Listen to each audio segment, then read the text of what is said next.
Prisi i besimtarve Imam Aliu a.s.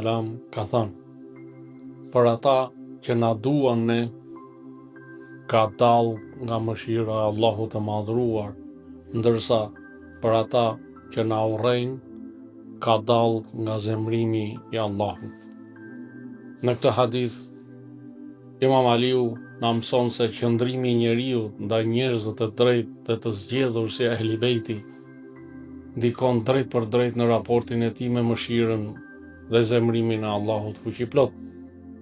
Hadithi thekson se dashuria për të mirët dhe të devotshmit, siç janë Ehli Bejti, është rrugë drejt mëshirës së Allahut. Urrejtja ndaj tyre reflekton devijim shpirtëror dhe çon drejt zemrimit të Allahut.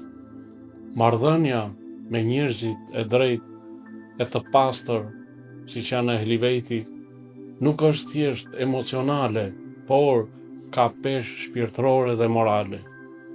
Dashuria për Ehli Bejtin të afron me mëshirën e Allahut, ndërsa armiqësia, urrejtja ndaj tyre të largon prej saj. Qofshim prej atyre që e duan Ehli Bejtin dhe zbatojnë porositë, këshillat e tyre në jetën e përditshme.